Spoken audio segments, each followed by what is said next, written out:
दुनिया भर में हजारों म्यूजियम्स हैं, पर कुछ ऐसे भी म्यूजियम्स हैं जिनके अंदर कदम रखते ही एक अजीब बेचैनी, एक ठंडी सी गूंज महसूस होती है। कहीं एक ऐसा म्यूजियम जिसके अंदर 60 लाख से ज्यादा इंसानी खोपड़ियां और कंकाल जमाए हुए हैं, वो भी असली। और कहीं एक ऐसा म्यूजियम जिसमें अल्बर्ट आइंस्टाइन का ब्रेन रखा गया है, और एक ऐसा म्यूजियम जिसमें ऐसे टूल्स हैं जो हजारों साल पहले मुजरिमों को सजा देने या टॉर्चर करने के लिए इस्तेमाल किए जाते थे। तो चलो आज हम चलते हैं दुनिया के उन 7 सबसे रहस्यमय म्यूजियम्स के अंदर, जहां हर ऑब्जेक्ट के पीछे एक मिस्ट्री छुपी है। फर्स्ट, द मटर म्यूजियम, यूएसए, फिलाडेल्फिया का मटर म्यूजियम एक ऐसा मेडिकल संग्रहालय है जहां प्रवेश करते ही एक अनोखी भारी सी खामोशी महसूस होती है। ऐसी खामोशी जिसमें बीते हुए समय के उन लोगों की कहानियां गूंजती हैं जिन्होंने अपनी जिंदगी बीमारियों, दर्द और अंतहीन संघर्षों के बीच बिताई। इस म्यूजियम में मौजूद सबसे हैरत अंगेज प्रदर्शनों में से एक है विशालकाय मेगा कोलन, एक मानव की आंत जो लगभग 8 फुट लंबी और करीब 40 किलो वजन की है। यह उस व्यक्ति की थी जिसे हर्षस्प्रुंग रोग था, जिसकी वजह से वह वर्षों तक शौच नहीं कर सका, और धीरे धीरे उसका पेट इतना बढ़ गया कि लोग उसे गर्भवती महिला समझ लेते थे। इसके बाद देखने को मिलता है अल्बर्ट आइंस्टाइन के मस्तिष्क का एक हिस्सा। उनके ब्रेन के माइक्रोस्कोपिक स्लाइड्स यहाँ सुरक्षित रखे गए हैं, जिनका उपयोग वैज्ञानिकों ने आइंस्टाइन के दिमाग की जटिल संरचनाओं और विशिष्टताओं को गहराई से समझने के लिए किया था। एक और अनोखी प्रदर्शनी है डेड शॉप लेडी, एक महिला का शरीर जो प्राकृतिक रूप से एडिपोशियर में बदल गया, यानी मोम या साबुन जैसे पदार्थ में परिवर्तित होकर संरक्षित हो गया। यह शरीर आज भी एक मम्मी की तरह लगभग अक्षत अवस्था में मौजूद है। म्यूजियम में कई शिशुओं के कंकाल भी रखे हैं, जुड़वां जुड़े हुए शिशु, हाइड्रोसेफेलस वाले बच्चे, दुर्लभ हड्डी संबंधी विकृतियों के उदाहरण जो उस दौर की याद दिलाते हैं जब चिकित्सीय ज्ञान सीमित था और डॉक्टर बीमारियों को समझने के लिए वास्तविक मानव शरीरों को संरक्षित रखते थे। एक पूरा कमरा लगभग 140 से अधिक खोपड़ियां से भरा है, जिनमें से हर एक के साथ उस व्यक्ति का नाम, उसका इतिहास और उसकी मृत्यु का कारण लिखा हुआ मिलता है। म्यूजियम से बाहर निकलते समय मन में यही बात घूमती रहती है, मानव शरीर अद्भुत है पर उतना ही भयावह भी। Second, D torture museum of Amsterdam, Amsterdam का टॉर्चर म्यूजियम उन असली टॉर्चर डिवाइसेस को शोकेस करता है जो मिडिल एजेस के समय लोगों को दर्द देने, उनसे क्राइम्स मनवाने या उन्हें सजा देने के लिए इस्तेमाल होते थे। जब आप इस म्यूजियम में एंटर करते हैं तो लाइट धीरे धीरे डिम होती जाती है, वॉल्स एक पतली सी मिडीवल एली जैसी लगने लगती है और हर साइड ग्लास केसेस के अंदर एक एक टॉर्चर डिवाइस रखा होता है। हर डिवाइस के साथ उन लोगों की कहानियां भी लगी हैं जिन पर ये डिवाइसेस इस्तेमाल किए गए। पहला डिवाइस स्ट्रेप्टो है, जिसमें विक्टिम के हाथ पीछे बांधकर उन्हें रस्सी से हवा में लटका दिया जाता था, जिससे उनकी हड्डियां ऐसे टूटती थीं जैसे उनके ऊपर कोई भारी पहाड़ गिरा हो।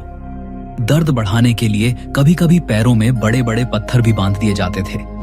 अगला डिवाइस इंक्विजिशन चेयर है, जिसमें 150 से 200 नुकीले कांटे लगे होते थे और पीड़ित को इस पर बैठाकर स्ट्रैप्स टाइट कर दिए जाते थे ताकि कांटे शरीर के अंदर धंसते रहे।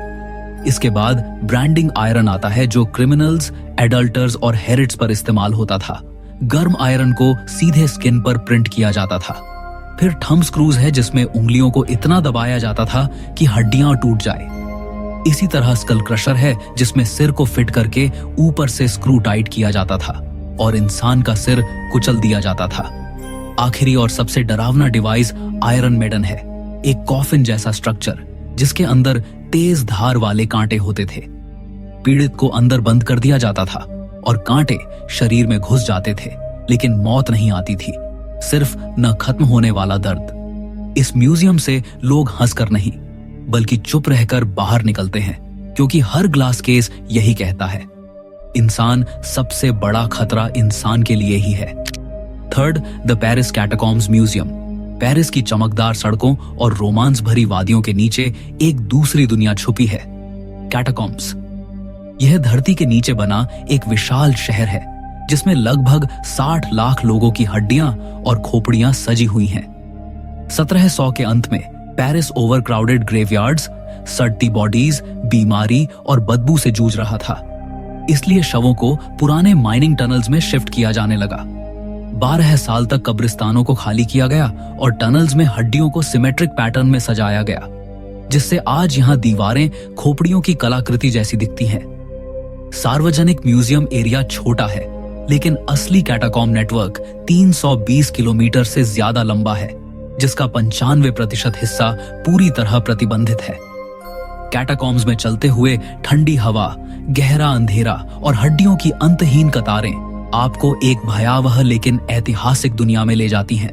टेक्सास का म्यूजियम ऑफ द वियर्ड दुनिया का सबसे अजीब, डरावना और अनप्रेडिक्टेबल म्यूजियम माना जाता है। अंदर जाते ही सबसे पहले एक बड़ा सा फ्रीजिंग बॉक्स दिखाई देता है, जिसमें एक ह्यूमनॉइड जैसा क्रिएचर बर्फ में जमे हुए रूप में रखा है। 1960 के दशक में जब इसे दुनिया के सामने प्रस्तुत किया गया, लोग सदमे में आ गए। कुछ वैज्ञानिकों ने इसे अननोन स्पीशीज बताया, तो कुछ ने इसे बिगफुट का बच्चा कहा। इसके बाद आता है फीजी मरमेड, आधा बंदर और आधी मछली जैसी एक अजीब सिली हुई संरचना। फिर टेक्सास बिगफुट वॉल दिखती है, जहां बिगफुट साइटिंग्स से जुड़े फोटो, फुटप्रिंट्स, प्लास्टर कास्ट्स और आई विटनेस रिपोर्ट्स लगे हुए हैं। कुछ लोग पहाड़ों में अजीब आवाजें सुनने की बात करते हैं। कुछ को गहरी जंगलों में विशाल परछाइयां दिखती हैं, जबकि कुछ दावा करते हैं कि उन्होंने उसकी आंखों में इंसान जैसी बुद्धिमत्ता देखी। यहाँ लिजर्ड मैन का लाइफ साइज मॉडल भी है, एक ऐसा जीव जो इंसान और रेप्टाइल का मिश्रण लगता है, जिसकी स्केली स्किन, तेज पंजे और तीखी आंखें किसी सीक्रेट लैब की विफल प्रयोगशाला जैसा एहसास कराती है। यह म्यूजियम हमें यह समझाता है कि वास्तविक दुनिया में कई चीजें इतनी विचित्र होती हैं कि वे कल्पना से भी आगे निकल जाती है। 5th दू morgue of the hospital Nicolas, Chile. Chile का यह पुराना हॉस्पिटल और इसका मॉर्ग आज भी दुनिया के सबसे डरावने मेडिकल स्थानों में गिना जाता है।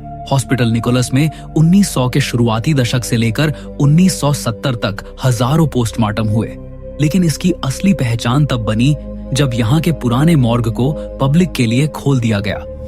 मॉर्ग के अंदर जाते ही एक तेज ठंड महसूस होती है, मानो तापमान अचानक गिर गया हो। लोहे के दरवाजों की किरकिराहट, दीवारों पर पुराने दाग और फर्श पर लगे उन निशानों को देखकर लोग समझ जाते हैं कि इस स्थान ने कितनी मौतें देखी हैं। सबसे भयावह हिस्सा वह कमरा है जिसमें पुराने लकड़ी के पोस्टमार्टम टेबल्स रखे हैं। इनमें से कुछ अब भी जंग लगी छुरी के निशानों से भरे हैं। ठंडे स्टोरेज लॉकर्स पर अभी भी नंबरिंग बची हुई है, कुछ धुंधले, कुछ छिल चुके। मॉर्ग के कई कोनों में पुराने मेडिकल उपकरण, ग्लास जार में प्रिजर्व्ड टिश्यू सैंपल्स और खून के धब्बों की हल्की छाप आज भी दिखाई देती है। गाइड बताते हैं कि कई बार रात में मॉर्ग के अंदर चलने की आवाजें आती हैं, जबकि वहां कोई नहीं होता। मॉर्ग अब एक म्यूजियम की तरह संचालित होता है, जहां चिल्ली के मेडिकल इतिहास, आपदाओं के शिकार लोगों और अनसुलझे केसों के बारे में जानकारी मिलती है। यहाँ कदम रखने भर से ऐसा महसूस होता है जैसे कोई अदृश्य आंखें आपको लगातार देख रही हों। The Glore psychotherapy museum, Missouri. यह म्यूजियम पूरे अमेरिका का सबसे विचित्र और मनोवैज्ञानिक रूप से हिला देने वाला म्यूजियम माना जाता है। यह मानसिक बीमारियों के उपचार के इतिहास को दिखाता है, वह भी उसके सबसे काले पहलुओं सहित। म्यूजियम में दाखिल होते ही कई पुराने उपकरण दिखाई देते हैं, जिनका उपयोग कभी मरीजों पर एक्सपेरिमेंट के रूप में किया जाता था। यहाँ इलेक्ट्रोशॉक मशीनों के पुराने मॉडल रखे हैं, जिन्हें देखकर शरीर कांपने लगता है। आइस पिक लोबोटॉमी में इस्तेमाल हुई असली छड़े, स्ट्रेट जैकेट्स, रेस्टोरेंट चेयर्स और ऐसे कई उपकरणों को देखकर समझ में आता है कि मानसिक रोगियों ने उस दौर में कितना दर्द झेला। एक पूरा सेक्शन उन फ्रीक्वेंसी डिवाइसों, दवाओं और गलत सिद्धांतों पर आधारित ट्रीटमेंट्स के लिए समर्पित है, जिन्हें बाद में खतरनाक घोषित किया गया।